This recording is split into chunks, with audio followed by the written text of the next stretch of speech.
Bismillahirrahmanirrahim. Assalamualaikum warahmatullahi wabarakatuh. Alhamdulillahi qawi sultanun al-waridil barhanu al-mabsuti fil wujudi wal ihsan. Rabbi israh li sadri wa yassir li amri wahlul 'uqdatam min lisani yafqahu qawli. Amma ba'du. Puja-puji syukur kehadirat Allah Subhanahu wa taala yang telah memberikan kita nikmat iman, nikmat Islam, nikmat jasmani rohani, dan kita bisa berkumpul dan bermuajah walaupun secara virtual, insya Allah selalu dalam lindungan Allah Subhanahu wa taala. Dan tidak lupa kepada junjungan Nabi besar kita Nabi Muhammad Shallallahu alaihi wasallam. Dan sama-sama kita hormati Bapak dosen Pak Hikmatullah. Selalu Allah berikan kesehatan dan selalu diberikan rezeki yang berlimpah dan diberkahkan rezekinya. Dan tidak lupa kepada teman-teman sekalian yang saya banggakan. Di sini saya Muhammad Kamali sebagai moderator dan bersama rekan saya yaitu Fahmi Kiki, Badriah, dan Evalian. Di sini kami akan memaparkan materi mata kuliah fikih Mawaris yang berjudul Arod. Oke. Yang pertama pemaparan materi yaitu Saudara Fahmi Hakiki. Waktu dan tempat dipersilakan.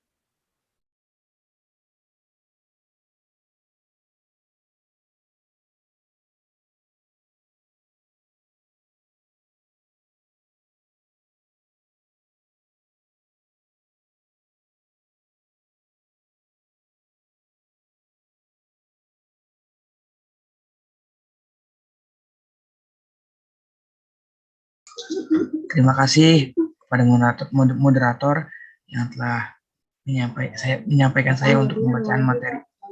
A. Pengertian rod. Secara harfiah, rod artinya mengembalikan. Masalah rod terjadi apabila dalam bagian waris terdapat kelebihan harta setelah ahli waris ashabul furud memperoleh bagiannya dan ataupun membilang lebih kecil daripada penyebut. Pada dasarnya, arad merupakan kebalikan dari masalah aul. Namun demikian, penyelesaian masalahnya tentu berada dengan masalah aul. Karena aul pada dasarnya kurangnya A yang akan dibagi, sedangkan pada rod kelebihan setelah diadakan pembagian. Cara rod ini ditempuh bertujuan untuk mengembalikan sisa harta pada ahli waris yang ada seimbang dengan bagian yang diterima masing-masing secara proporsional. Caranya dengan mengurangi asal masalah sehingga besarnya sama dengan jumlah bagian yang diterima oleh ahli waris. Dan apabila tidak ditempuh, cara rod akan menimbulkan persoalan siapa yang berhak menerima kelebihan harta, sementara tidak ada ahli waris yang menerima ashabah. Contoh rod yang tidak ditempuh dengan cara rod dan yang diselesaikan dengan cara rod. Contohnya, seorang meninggal dunia, ahli warisnya terdiri dari anak perempuan dan ibu. Harta warisannya sebesar 12 juta rupiah. Bagian masing-masing adalah, jika tidak ditempuh dengan cara rod, ahli waris, anak perempuan mendapat 1/2, AM-nya yaitu 3, HW-nya 3/6 dikali 12 juta, penerimaannya yaitu 6 juta rupiah. Sedangkan ibu bagiannya 1/6, AM-nya mendapatkan 1, HW-nya 1/6 dikali 12 juta, penerimaannya mendapatkan yaitu 2 juta rupiah. AM-nya jumlah AM-nya 4, jumlah keseluruhan penerimaannya yaitu 8 juta rupiah. Terdapat sisa harta sebesar 4 juta rupiah. Jika diselesaikan dengan cara rod, ahli waris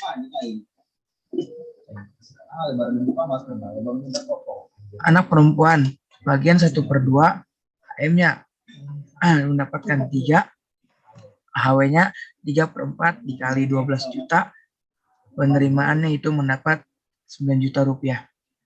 Sedangkan ibu 1/6 bagiannya, AM-nya mendapatkan 1, HW-nya 1/4 dikali 12 juta rupiah, penerimaannya mendapatkan yaitu 3 juta rupiah. Jumlah AM-nya itu 4, keseluruhan jumlahnya yaitu mendapatkan sebesar 12 juta rupiah. Anak perempuan yang semula menerima bagian 6 juta rupiah berubah menjadi mendapatkan bagian 9 juta rupiah. Dan ibu yang semula menerima bagian 2 juta rupiah mendapatkan bagian 3 juta rupiah. Beberapa pendapat mengenai rod. 1. Rod atau pengembalian sisa harta warisan bisa dilaksanakan hanya terbatas pada ahli waris nasabiyah. Jadi ahli waris sababiyah, suami atau istri tidak dapat menerima rod. Demikian pendapat mayoritas jumhur ulama. Kedua, rod dapat dilakukan dengan mengembalikan sisa harta warisan kepada semula ahli waris yang ada, baik ashabul furud nasabiyah maupun sababiyah. Pendapat ini dikemukakan oleh sahabat Utsman bin Affan. Pertimbangannya logika dan segi praktis pembagian warisan. Menurutnya suami dan istri dalam masalah aul bagian mereka ikut dikurangi. Maka apabila terdapat kelebihan harta, maka sudah sepantasnya mereka juga diberi hak untuk menerima kelebihan tersebut. Ketiga, pendapat yang menolak secara mutlak penyelesaian pembagian warisan dengan cara rod. Demikian pendapat Zaid bin Sabit dan mayoritas ulama lainnya. Menurut pendapat ini, apabila dalam pembagian warisan terdapat kelebihan harta, tidak perlu dikembalikan kepada ahli waris, tapi diserahkan ke Baitul Mal. Sokoha Syafi'iyah Muhammad Sarbini menegaskan, baik Baitul Mal atau kas pemendaharaan negara berfungsi dengan baik atau tidak, hak terhadap kelebihan harta warisan itu berada pada kaum muslimin dan pada Baitul Mal.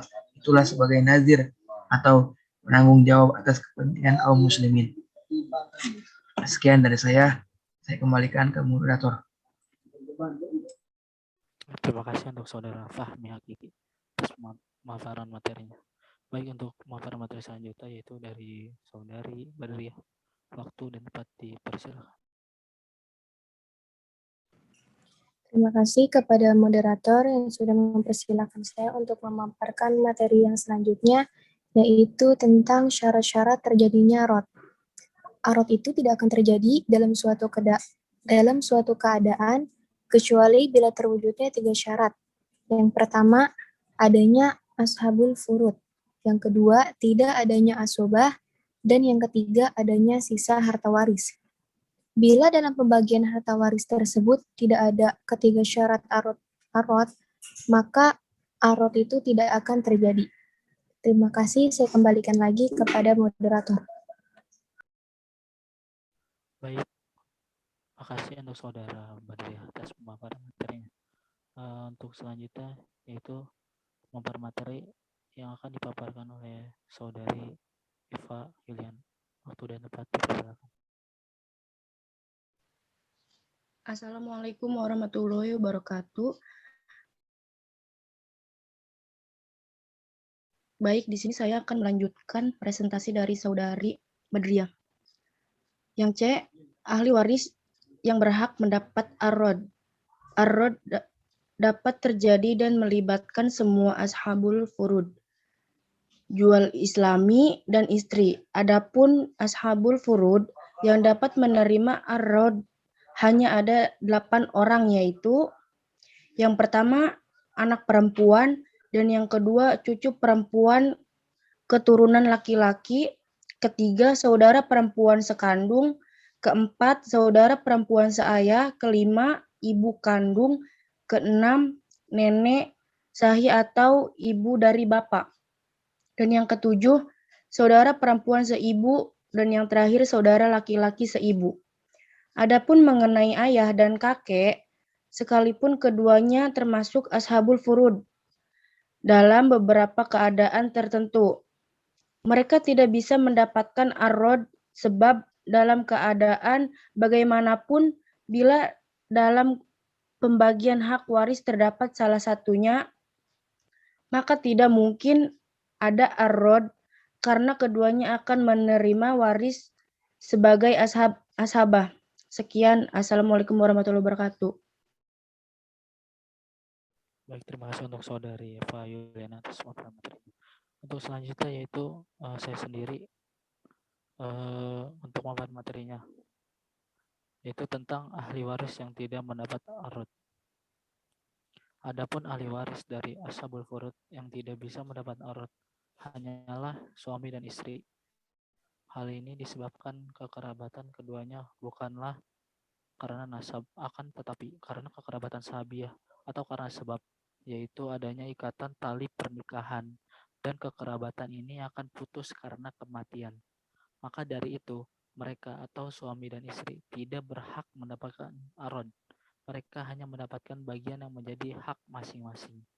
Maka apabila dalam suatu keadaan pembagian ahli waris terdapat kelebihan atau sisa dari harta waris, suami atau istri tidak mendapatkan bagian sebagai tambahan. Next. Macam-macam arod. Ada 44 macam arod dan masing-masingnya mempunyai cara atau hukum tersendiri. Keempat macam arod tersebut adalah: yang pertama, adanya ashabul furud yang mendapat bagian ahli waris yang sama tanpa adanya suami istri. Yang kedua, adanya ashabul furud yang mendapat bagian ahli waris yang berbeda-beda tanpa adanya suami atau istri. Yang ketiga, adanya ashabul furud yang mendapat bagian ahli waris yang sama dan dengan adanya suami atau istri. Yang keempat, adanya ashabul furud yang mendapatkan bagian waris yang berbeda-beda dan dengan adanya suami atau istri. Oke, terima kasih untuk pemaparan materi dari kelompok kami. Cukup sekian. Terima kasih. Wassalamualaikum warahmatullahi wabarakatuh. Waalaikumsalam warahmatullahi wabarakatuh.